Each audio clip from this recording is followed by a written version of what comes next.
Здравейте, металчета! Днеска много съм разочарована.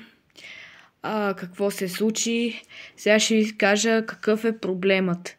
Сега ще видите с очите си всички. Гледайте какво става. Вижте какво става, хора. И така. А сега гледайте като влезна в старата версия. Да видите какво става. Гледайте всички.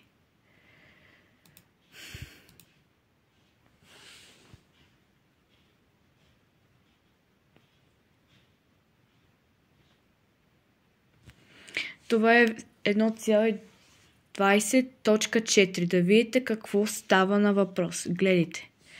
Ето, всичко си е наред. В 1.24. Така, лошата новина е, че изтрих светът, който създадох базата. Не знам как ще продължа с епизод 5. Металчета, вижте какво става тук. Има проблем, казвам.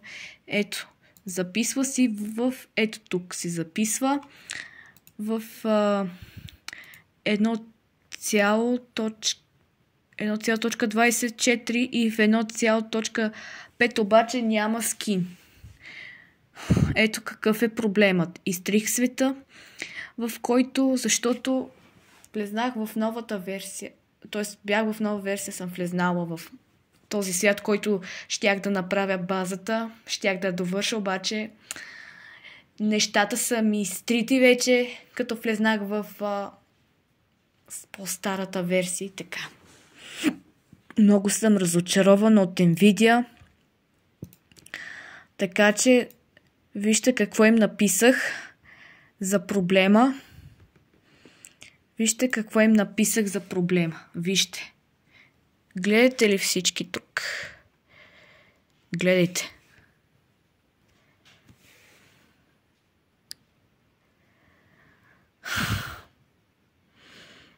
Вижте какво става.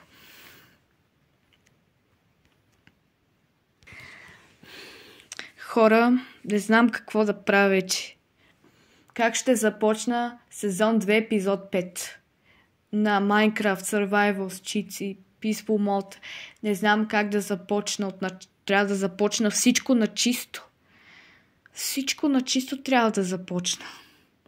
Ме мързи да си показвам лицето, съжалява. Няма да ми има много в тази поредица, защото казах ви каква е причината. Говорих с Nvidia, говорих най-сетне с тях. Писах им цял ден, не мога да мигна цяла нощ. Сега. Каква полза? Никаква не ми дава полза. Не знам, просто. Безпокоя се вече. Безпокоих се. И така. Доказах ви, показах ви. Няма да мога да кача тази седмица. Не знам кога ще се оправи. Ще ви кажа, когато се оправи в стрима обаче, в Prism Live ще ви кажа дали се оправил или не. И така, металчета, надявам се да сте ме разбрали. В този клип няма да мога да качвам епизод 5 в тази седмица. Не знам кога ще се оправи и ще създам нов свят и ще започна на чисто. И това е, металчета. Чао! Чао, чао, металчета.